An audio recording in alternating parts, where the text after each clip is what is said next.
Olá! O conteúdo que você vai assistir agora foi gravado durante o AGTech Meeting, que em sua 10ª edição teve como tema Colaboração e Reinvenção em Tempos de Complexidade. No mundo de mudanças e incertezas em que vivemos, o único caminho é a reinvenção para o crescimento dos negócios. Neste painel, discutimos de que forma a ambidestria organizacional, o planejamento estratégico e a visão de futuro podem ajudar a orientar a sua corporação. Participam do painel Marco Castro, CEO da PwC Brasil, e Marcelo Batistella, vice-presidente de Soluções para a Agricultura da BASF.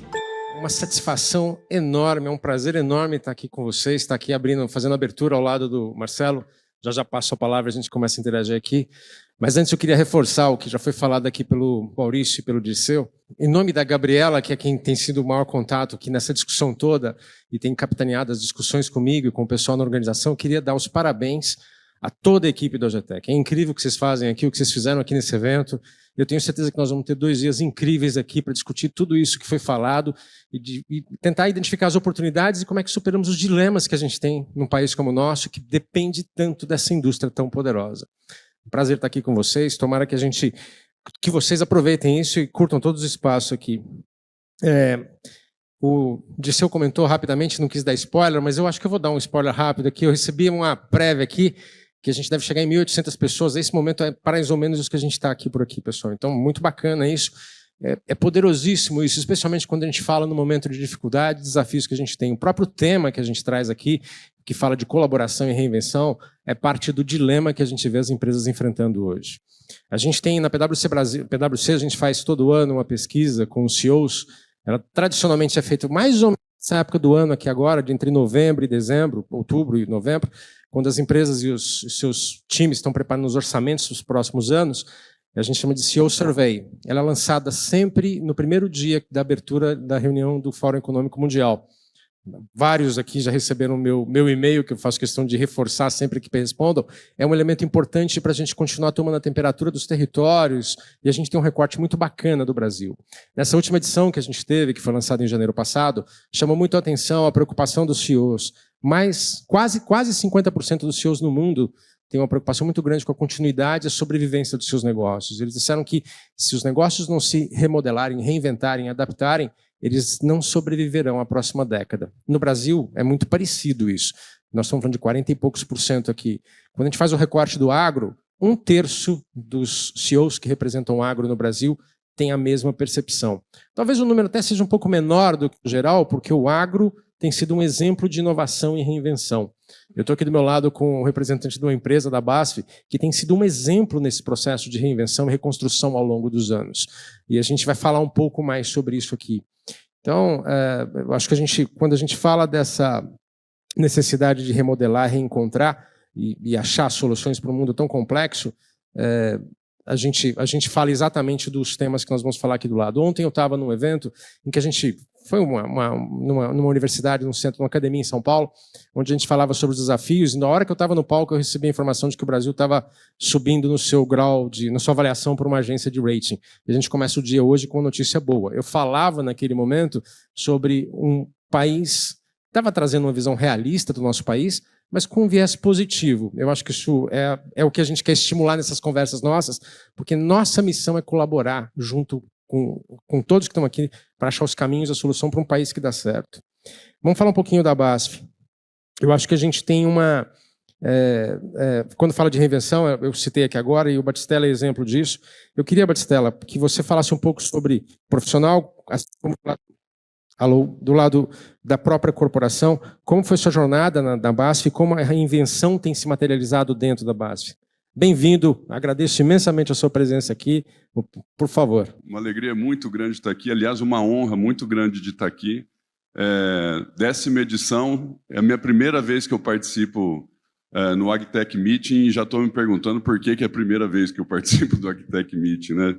Então, pode ter certeza que do nosso lado não precisa ser a última também, por favor. Mas realmente é uma alegria muito grande estar aqui por alguns motivos, né? Primeiro, parabenizar, agradecer o convite para o Marco, para o Dirceu e para a Gabi, em nome de todo o pessoal da PwC. Obrigado mesmo pelo convite. É realmente uma honra, uma felicidade estar aqui por uma série de motivos. Acho que o primeiro deles é uma coisa que eu acredito muito, e a BASF acredita muito, que é integrar a cadeia, né? De ter aqui essa possibilidade de ter a cadeia do agronegócio brasileira junta em 2 dias, com temas tão relevantes. Eu acho que isso tem um valor muito grande, né? Acho que um outro motivo de uma honra, uma alegria muito grande estar aqui, de um momento que a gente está, no negócio que a gente está inserido, que é no agronegócio, na agricultura, nesse momento. E terceiro, porque eu achei que foi de uma sensibilidade ou felicidade muito grande o tema do ano, né? Colaboração, acho que tem poucas outras ferramentas para navegar num ambiente de complexidade e, ao mesmo tempo, de incertezas. Porém, reinvenção também está muito ligado com a agricultura, está ligado com o que a gente acredita na empresa e, de certa forma, também com o que eu acredito, porque acho que a primeira parte da sua pergunta, Marco, eu diria que se reinventar e navegar em momentos mais desafiadores, tem algumas coisas que são fundamentais. Acho que o primeiro dela é ter um propósito muito claro, ter uma clareza grande do porquê que você faz aquilo que você faz. Porque se você tem esse North Star, em diferentes situações, em diferentes momentos, você vai achar caminhos, precisa achar formas de colaborar, de se integrar com outras partes da cadeia para passar por isso, né? Acho que uma outra coisa que é uma crença, uma observação também de colaboração e transformação é a abertura. Acho que as pessoas, as empresas, a cadeia precisa estar muito aberta, precisa estar atenta em observar as mudanças, porque tudo muda, gente, sempre mudou, né? A questão é a velocidade que está mudando. Então, acho que essa abertura, essa humildade de olhar e dizer o que nos trouxe até aqui, muito provavelmente não vai ser o que vai nos levar até o amanhã, eu acho que é um outro fator grande, né? E a sua pergunta dessa jornada da BASF, como um exemplo, tem N exemplos, né? Mas eu acho que a BASF, toda empresa que tem mais de um século, né? A BASF tem 150, quase 160 anos, certamente teve que se reinventar, né? Isso é certeza. E para continuar relevante no que faz depois de tanto tempo, a única certeza que eu tenho é que se reinventou várias vezes, né? E certamente acertou e errou, né? Fatalmente também acertou mais do que errou, porque também não estaria aí, né? Mas eu acho que aqui também vem um pouco do que, de certa forma, um pouco também correlacionado com a minha jornada até então, de que eu tive a oportunidade, a sorte de poder ter feito muitas coisas diferentes, em muitos lugares diferentes, conhecer muitas pessoas diferentes, com o qual eu aprendi muito, e, ao mesmo tempo, também tive a oportunidade de fazer coisas diferentes em momentos diferentes, né? Então, eu tive essa oportunidade, mas, ao mesmo tempo, também de estar num ambiente, numa cadeia de valor tão nobre como é a agricultura, né?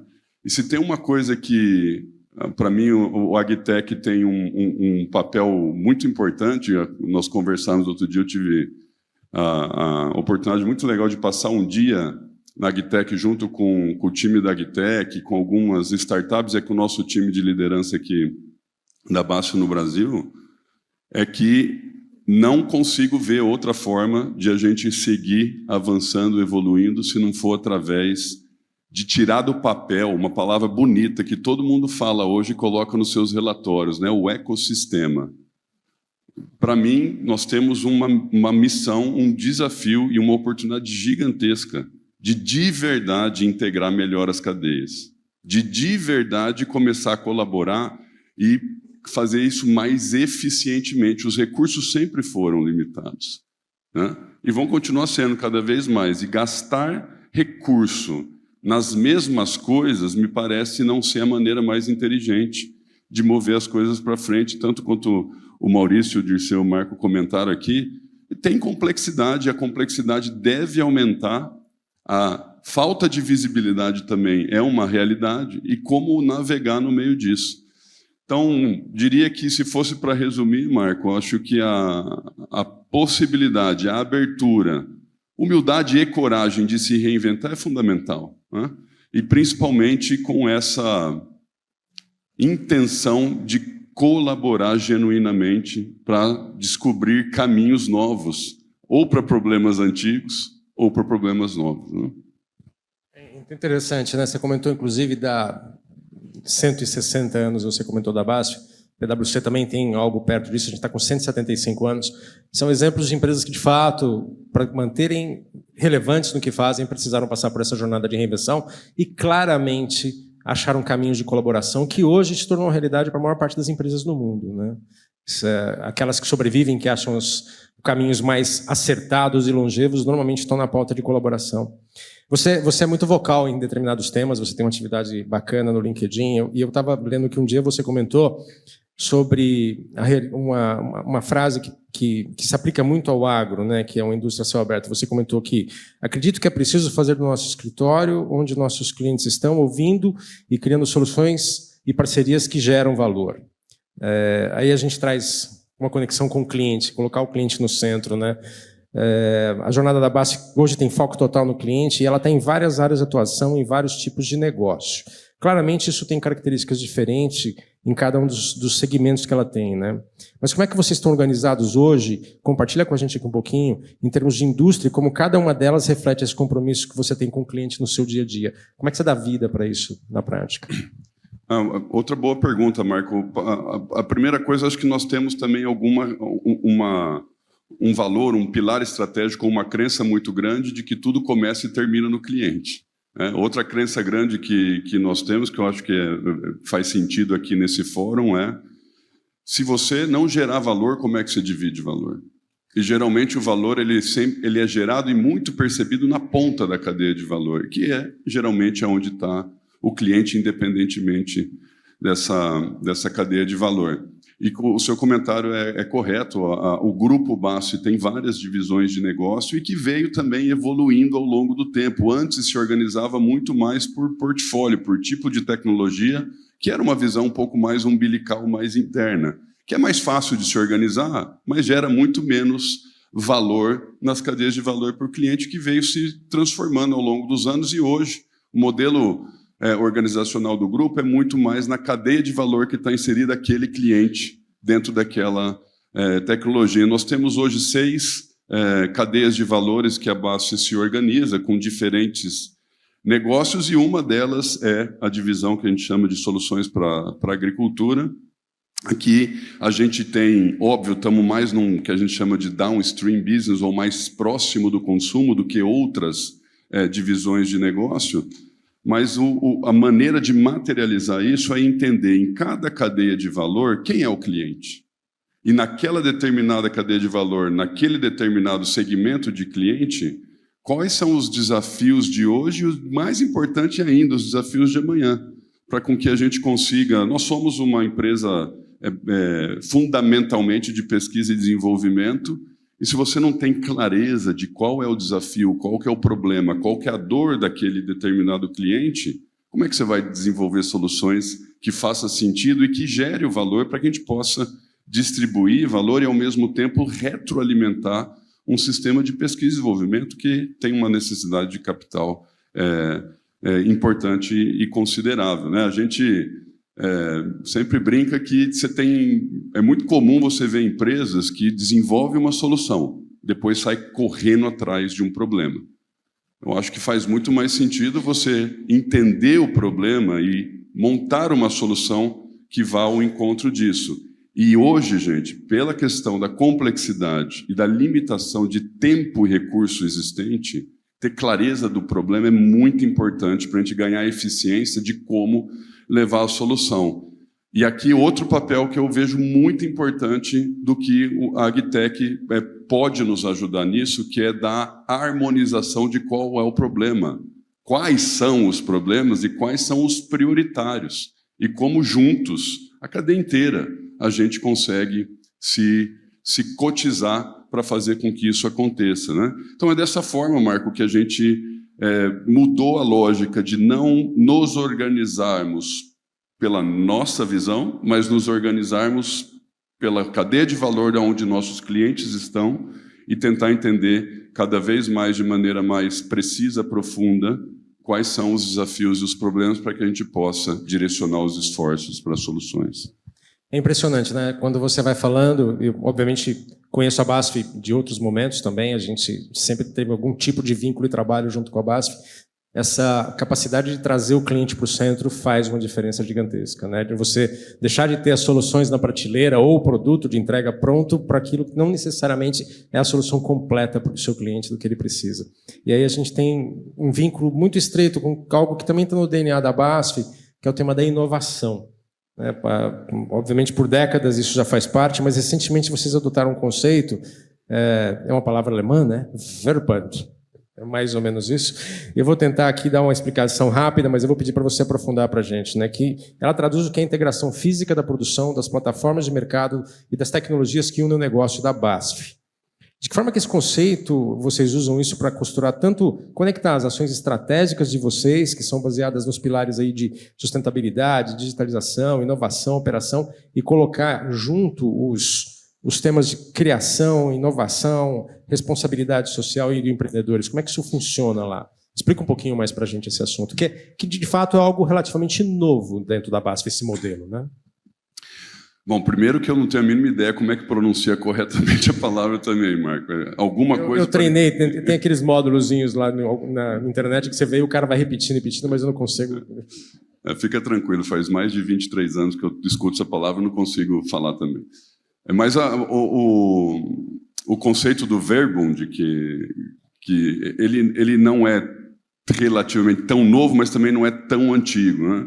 Acho que foi uma forma com que a companhia buscou de traduzir na prática o que eram as ambições, o propósito da companhia, as ambições dos pilares estratégicos, como traduzir isso de verdade no mundo real. Porque falar é fácil, né, gente? Agora, eventualmente, fazer aquilo é difícil, né? E o Verbund, acho que você foi feliz em você explicou, acho que melhor que eu explicaria. O Verbund nada mais acho que não tem uma palavra com uma tradução direta para o nosso português, mas nada mais é do que integração, né, combinação integrada seria a melhor forma, que foi uma maneira aonde a BASF achou de fazer senso da complexidade que ela está definida por estratégia, de ser um grupo com muitas divisões de negócio, que por um lado tem uma possibilidade grande, por outro traz uma complexidade grande, e a maneira foi de achar como materializar isso num modelo de negócio. E o Verbund foi na forma produtiva de como fazer isso, de entender a cadeia química como um todo, desde a quebra do petróleo, que é a parte inicial da cadeia química, até a química mais sofisticada, mais fina, por exemplo, como proteção de cultivos em agricultura, e integrou esse processo através de sites produtivos.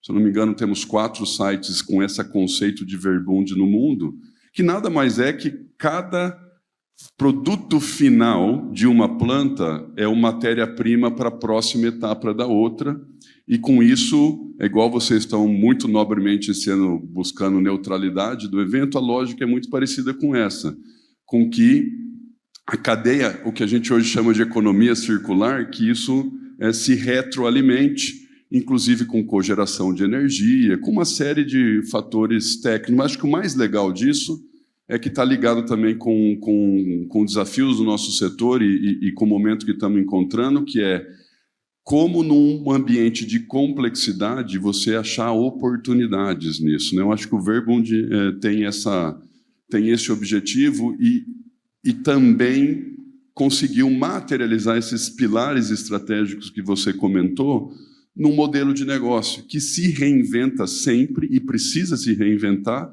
mas que até o dado momento trouxe uma diferença competitiva para a companhia, sem dúvida é verdade, por eficiência e por competência, mas, ao mesmo tempo, uma forma de lidar positivamente com a escolha estratégica de ser grande e complexo, né?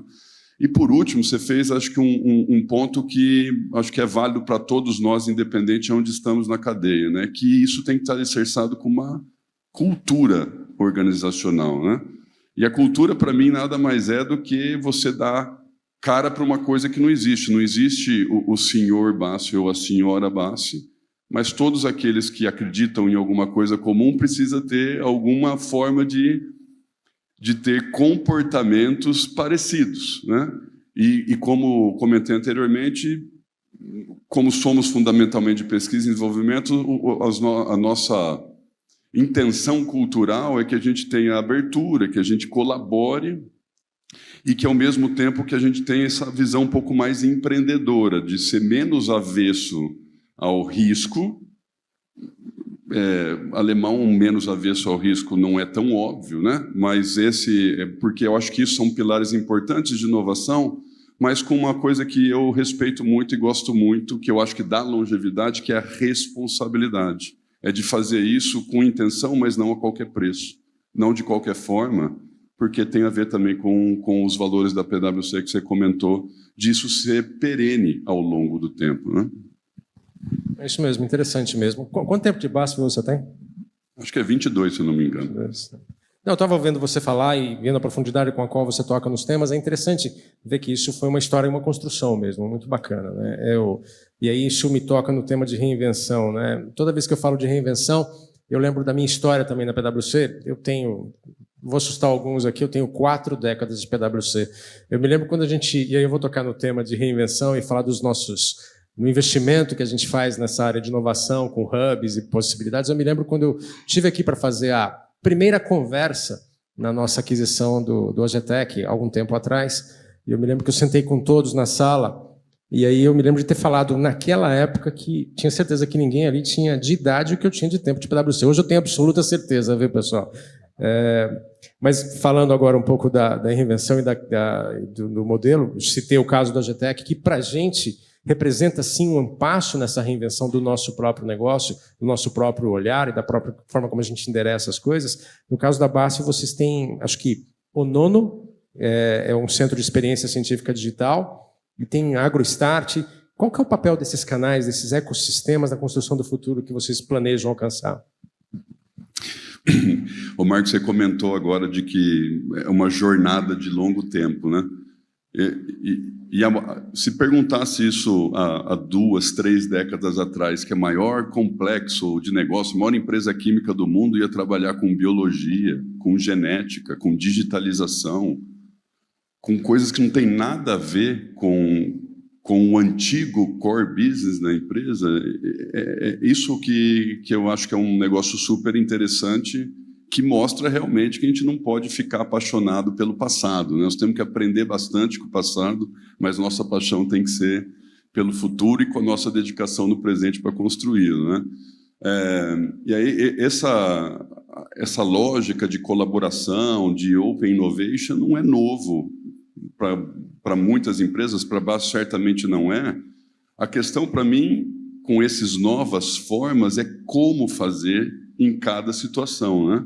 Então, eu lembro que há 15, 20 anos atrás, a gente já fazia Open Innovation, mas num formato muito diferente. A gente tinha um negócio chamado Top Ciência, que a gente reunia com o meio acadêmico, com institutos de pesquisa, de ensino, universidade, e fazia reuniões físicas de uma semana, trancado num lugar, debatendo qual era o grande problema a ser solucionado. Depois de definir isso, a gente fazia uma oferta de dividir propriedade intelectual, que era um grande modelo de inovação aberta naquele momento. Era uma forma de fazer, né?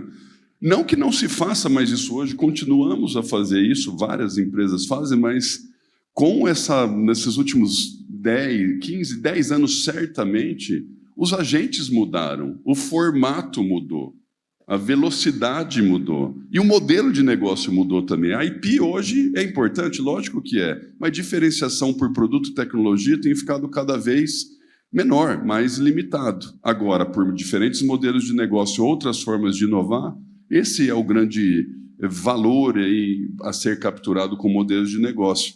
E, baseado nisso, nós começamos a achar outras formas de nos relacionar com colaborar fora da empresa, né? Então, o Onono, por exemplo, é um espaço físico que a gente tem dentro da nossa sede em São Paulo, que é onde a gente convida clientes, parceiros, eventualmente concorrentes, porque isso é uma outra coisa que a gente tem que começar a mudar o mindset. A gente pode ser concorrente em algumas coisas, mas podemos colaborar em outros temas, né? É um espaço físico que tem um objetivo de colaboração, de experimentação em várias áreas, com a lógica de cocriação. Então, a gente traz, por exemplo, parceiros lá que falam, nós estamos com um problema de formulação de filtro solar, sei lá, e que tem lá laboratórios, numa escala muito pequena, para tentar cocriar soluções com isso, né? Inclusive digitais também, temos muitas parcerias que a gente faz lá. E o outro que você comentou, que chama AgroStart,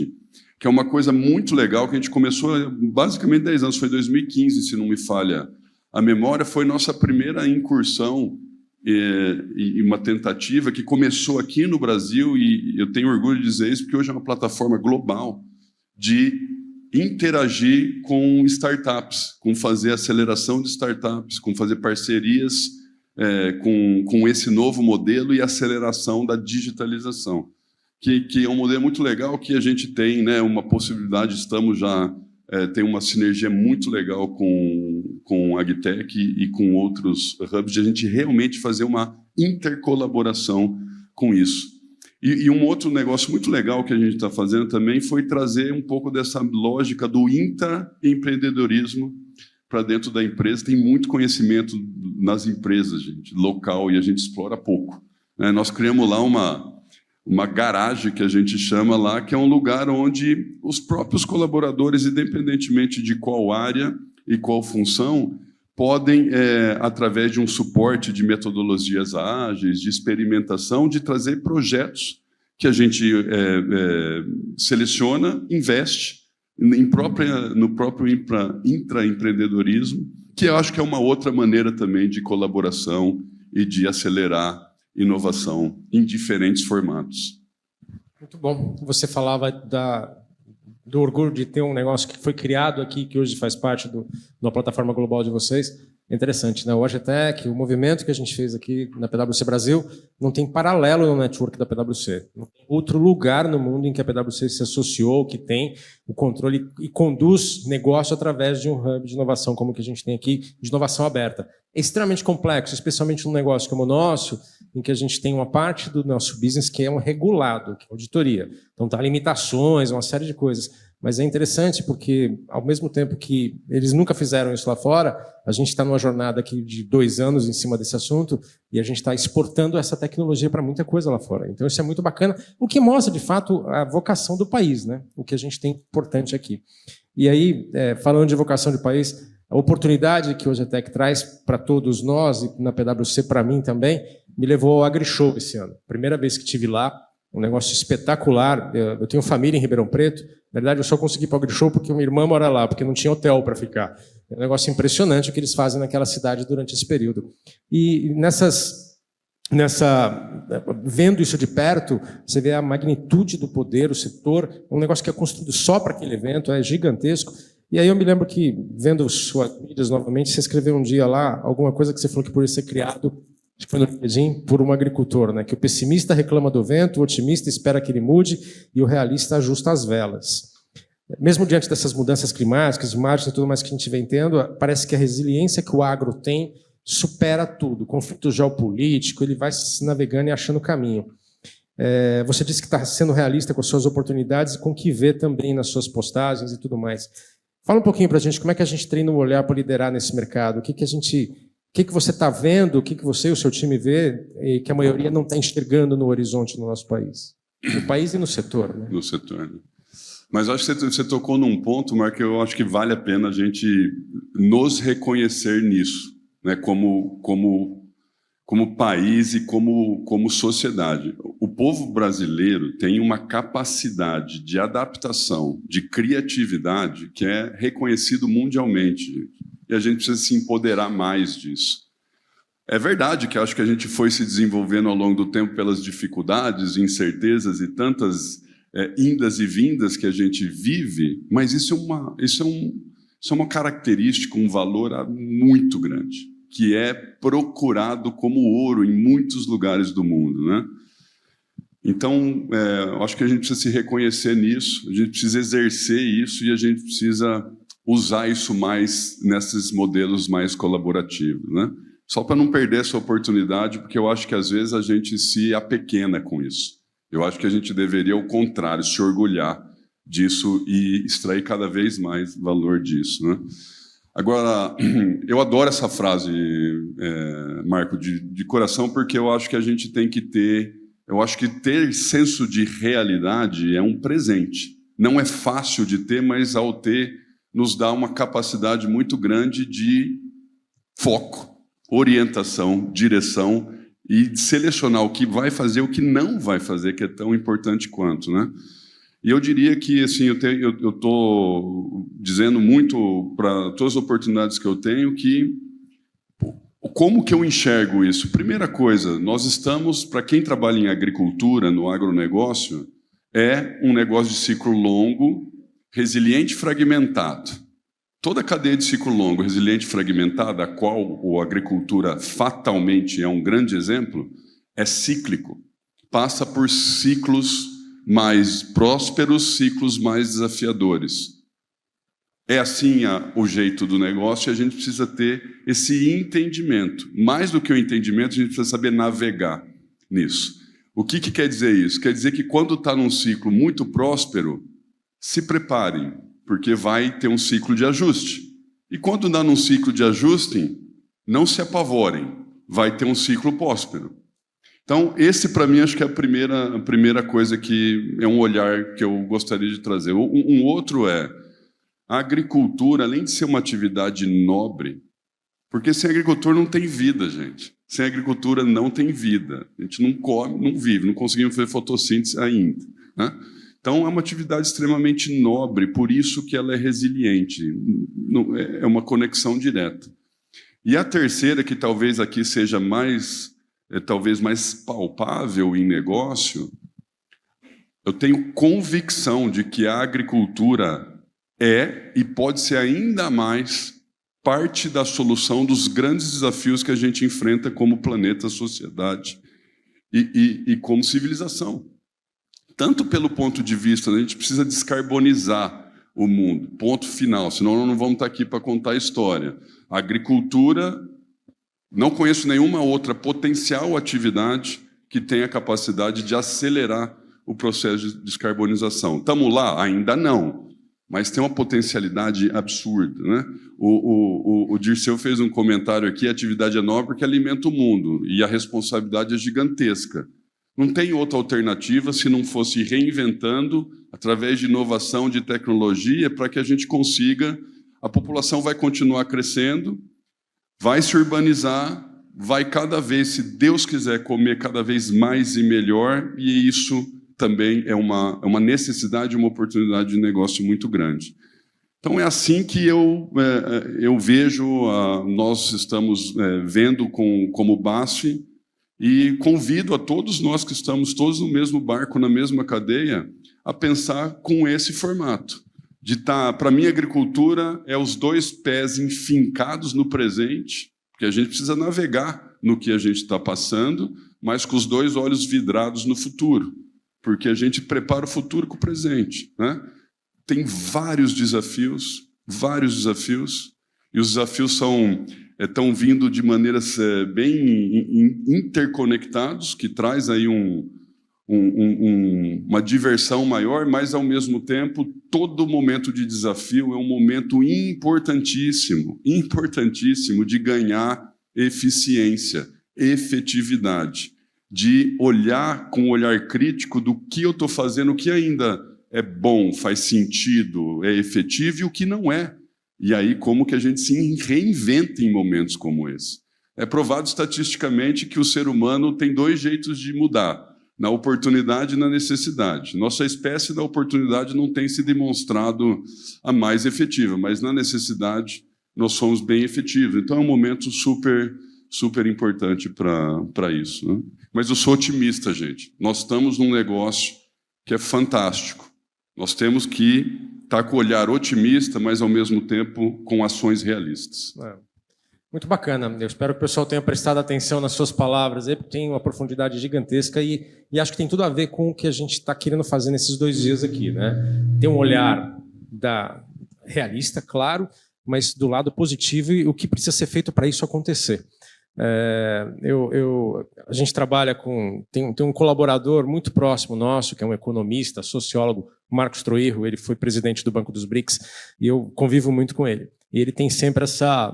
ele é um otimista. Aliás, essa é uma das coisas que eu aprendi. Se eu não aprendesse isso ao longo dos 40 anos que eu completei recentemente, não teria valido de nada. Eu resolvi me afastar dos pessimistas. Eu não convivo com pessimista mais. Começa com aquela conversa de falar mal do Brasil, falar mal das oportunidades, dizer que não vai dar certo. Eu normalmente encerro a conversa e vou para outro lugar e tiro aquela pessoa do meu círculo de contato. Já saí de grupos por causa disso, porque, de fato, há uma tendência, e talvez não por maldade, mas pelo estímulo do ambiente, de começar a falar mal de coisas que não necessariamente estão de fato acontecendo daquele jeito, ou está acontecendo e ninguém faz nada para mudar. Eu acho que isso tem sido uma lição que eu aprendi muito. Mas falando um pouco disso e conjugando aqui com o que a gente até tinha pensado, falar do que tem de positivo, do que vai acontecer, como é que você está construindo, Batistella, o seu legado? Como é que você vê os planos da BASF para o futuro num ambiente como o que a gente está assim? O que você pode adiantar para a gente sobre isso? E aí já estamos caminhando aqui, que aqui já zerou o relógio nosso, mas fique à vontade para responder, por favor. Marco, eu acho que ao longo aí desse nosso bate-papo aqui, eu acho que a gente já tocou vários pontos desses, né? Mas para ser bem pragmático, diria que o meu legado, espero que se confunda com o legado da empresa a qual eu acredito muito e se confunda com o legado da agricultura, porque o meu legado eu tenho muita clareza, eu quero muito continuar fazendo tudo que tiver ao meu alcance para continuar perpetuando o legado da agricultura, né? E eu acho que está envolvido com uma empresa que tem capacidade de inovação, é um bom instrumento para fazer com que eu possa praticar a minha vontade de legado, e na agricultura maior ainda, né, por tudo que a gente já falou. Então, acho que esse é o que eu tenho muito claro para mim, é o porquê que eu acordo cedo, é porquê que eu durmo às vezes um pouco mais tarde. E eu também sou super sortudo porque eu tenho assim, uma possibilidade de fazer isso num ambiente que dá para mover as coisas, de ter gente me apoiando, minha família, um monte de gente que eu aprendo todo santo dia. E quando você fala o que esperar da BASF num cenário como esse, eu dividiria a resposta em duas. Uma coisa que não muda anyway, independentemente do ciclo que estamos, né? Primeiro deles, que a gente continua com a nossa clareza de propósito como grupo de promover um futuro sustentável, como divisão de agricultura, que eu confesso que é a melhor que a gente tem, de a gente ter uma visão clara que é de fazer tudo por amor à agricultura, que a gente acredita ser o maior trabalho da terra. Nossa missão é fazer tudo que tiver ao nosso alcance realmente para que isso aconteça, e vamos continuar trazendo inovação. É isso que a gente entende que é o nosso papel nosso pequeno papel dentro dessa cadeia grande. O que precisa mudar, e num momento desse eu acho que precisa acelerar, a gente precisa mudar modelos de negócio, né? Acho que tem modelos de negócio que estão exauridos, estão cansados. Precisa mudar modelo de negócio rapidamente. Segundo ponto, a gente tem que de verdade fazer funcionar a integração das nossas cadeias. O negócio de agricultura precisa se integrar mais. E o terceiro, que para mim é um enable desses outros dois, é um viabilizador disso, é digitalização e tecnologia. Para lidar com essa complexidade, a gente precisa fazer com que a tecnologia se aplique a isso. Porém, eu só vejo a mágica acontecer quando combinar tecnologia com pessoas. Pessoas e tecnologias juntas podem fazer coisas fantásticas.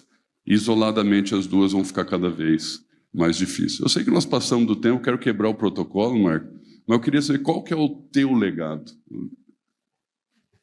Então, mas deixa só, a hora que você falou aí de que tem que ser junto, e nenhuma substitui totalmente a outra, isso não existe mesmo. Mas eu acho que eu tenho sido privilegiado em poder ver uma transformação no nosso negócio e ser agente dessa transformação de uma forma muito, muito intensa. Acho que eu assumi a presidência da firma faz 4 anos e pouco, e nós nos desafiamos a fazer uma reinvenção completa do nosso negócio e rejuvenescer a nossa visibilidade no mercado, a marca, escritórios, mas acima de tudo, a forma como a gente interage com as nossas pessoas na PwC e com os nossos clientes. Ser muito mais próximo, aberto e, de fato, caminhar para aquilo de entender qual é a situação, o momento. De repente, a gente não tem a resposta para aquilo e não tem uma resposta para tudo mesmo. Daí a gente criou esse conceito de alianças. Então, acho que o legado é muito mais mostrar para todos que estão comigo, que vêm depois de mim, precisa seguir num processo constante de aprendizado e evolução. Eu acho que isso é a coisa mais importante que a gente tem para fazer aqui. Mas obrigado pela pergunta. Eu queria agradecer imensamente. Eu acho que, ouvindo aqui o que a gente falou, as discussões, a gente acertou com precisão ao ter você como convidado para fazer a abertura aqui com a gente. Espero que esse conteúdo tenha sido útil para você. Fique ligado nas nossas mídias sociais e não perca a oportunidade de participar do próximo AGTech Meeting.